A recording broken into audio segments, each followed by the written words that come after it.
మధ్యకాలంలో చాలామంది రైతులు కూడా వరి కోతలు కొయ్యగానే వీటిని కాలబెట్టేస్తున్నారు. వరి కొయ్యల్ని కాల్చకూడదు. సో అలాగే మేడం గారు, ఇప్పుడు వరి కొయ్యలు కాల్చకపోతే నెక్స్ట్ పంట కూడా ఆలస్యం అవుతుంది అంటున్నారు. దానికి పరిష్కారం ఏంటి? నెక్స్ట్ పంట వాళ్ళు వేసుకునేదైతే ఇప్పుడు చాలామంది కాలుస్తున్నారు కదా, అంటే కాల్చకుండా వీటికి ఓన్లీ వాటరే పెడితే అవి సేంద్రియ ఎరువుల్లాగా తయారు చేసుకుంటే ఏమైనా ప్రయోజనం ఉందా? మంచి క్వశ్చన్ అడిగారు. ఇప్పుడు కాల్చకుండా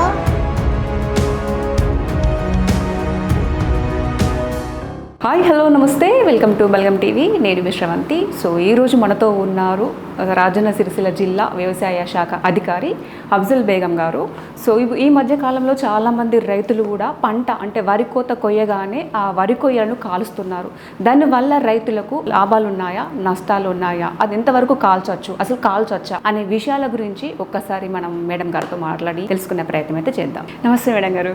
నమస్తే అమ్మా. సో ఈ మధ్యకాలంలో చాలామంది రైతులు కూడా వరి కోతలు కొయ్యగానే వీటిని కాలబెట్టేస్తున్నారు.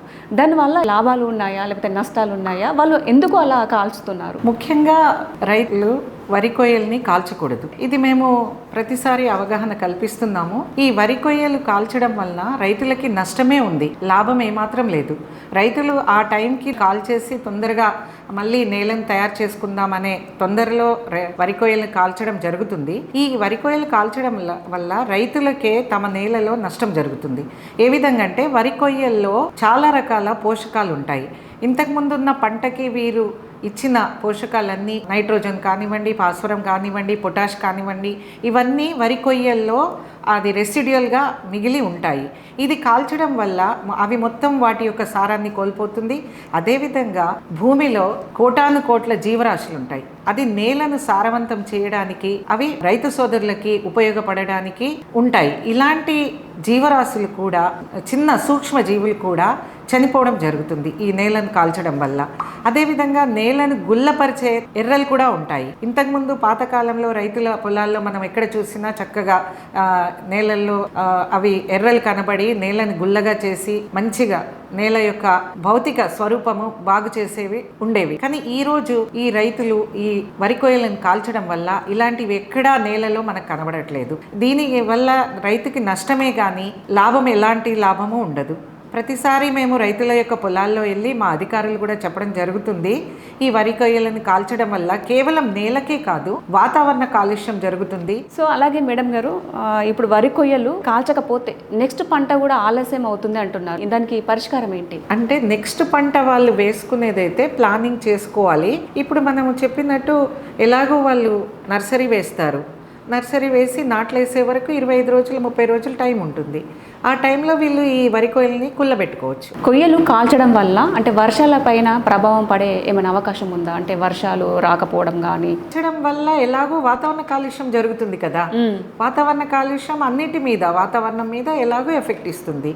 అంటే వర్షాల వరకు పోకపోయినా కూడా అక్కడున్న అంత దూరం ఉన్న వాతావరణం మాత్రం కలుషితం అవుతుంది. అది కాలుస్తే దానిలో ఉన్న జీవరాశులన్నీ నశించిపోతున్నాయి అంటారు. అంటే పంట కూడా నష్టపోయే అవకాశం ఉందా? అంటే తదుపరి పంట ఏ విధంగా ఉంటుంది? ఇప్పుడు ఇది కాలుస్తారు వరి కొయ్యలు, నెక్స్ట్ పంట ఏ విధంగా అంటే మనకు రాబడి వస్తుందా? వరి కొయ్యలు కాల్చడం వల్ల అందులో ఉన్న సూక్ష్మజీవులు ఏవైతే నేలను గుల్లపార్చి నేలలో ఉన్న పోషకాలని పంటకు అందించేవన్నీ నశిస్తాయి. కాబట్టి తప్పకుండా మళ్ళీ నెక్స్ట్ వేసిన పంట మీద ప్రభావం తప్పకుండా ఉంటుంది. సో కొయ్యలు కాల్చడం వల్ల కూడా జీవ వైవిధ్యంపై కూడా ప్రభావం చూపుతుందా? తప్పకుండా ఉంటుందమ్మా. ఇప్పుడు జీవ వైవిధ్యం అంటే అన్ని రకాల జీవులు, మనకి లాభం చేసేవి, నష్టం చేసేవి అన్నీ కలిసి ఆ జీవ వైవిధ్యంలో అక్కడున్న వాతావరణంలో జీవించడం జరుగుతుంది.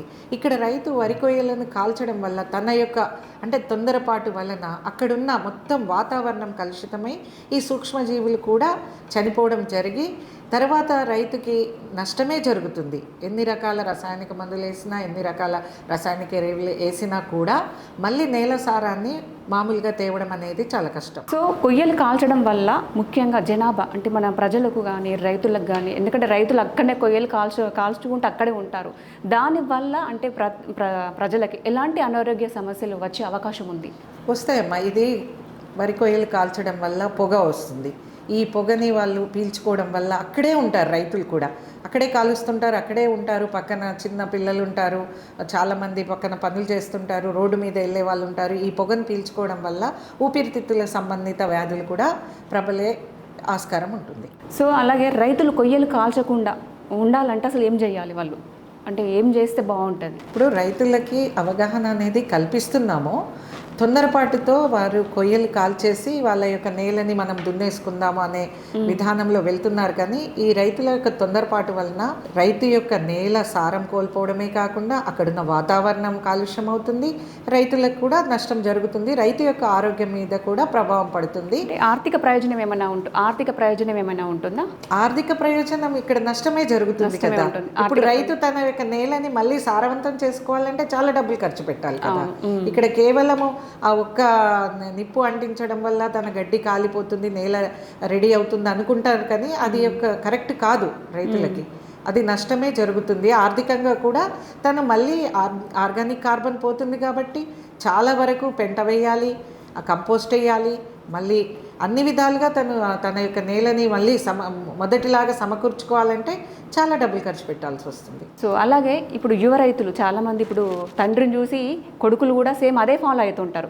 మా నాన్న కొయ్యలు కాల్చారు, ఇప్పుడు నెక్స్ట్ నేను కూడా అదే ప్రొసీడ్ ఫాలో అవుతా అని చెప్పేసి అనుకుంటారు. సో వాళ్ళకి మీరు ఏం చెప్తారు ఇప్పుడు ఉన్న యువ రైతులకు? ముఖ్యంగా చాలామంది చదువుకున్న యూత్ కూడా వ్యవసాయానికి వస్తున్నారు. వారికి అవగాహన ఉంటుంది, వారు చదువుకున్న వాళ్ళు కాబట్టి ఈ విధంగా కొయ్యలు కాల్చడం వల్ల ఎంత నష్టం జరుగుతుంది అనేది వాళ్ళు నాన్న చేసిన దాంట్లో నేను కూడా అలా చేస్తాను అనడం అనేది తప్పు. తన యొక్క లాజికల్గా థింక్ చేసి సైంటిఫిక్గా ఏ విధంగా చేసుకోవాలి అనేది ఆలోచించి ఆ యువ రైతులు నలుగురికి వారు కూడా ఆదర్శంగా ఉంటే బాగుంటుంది.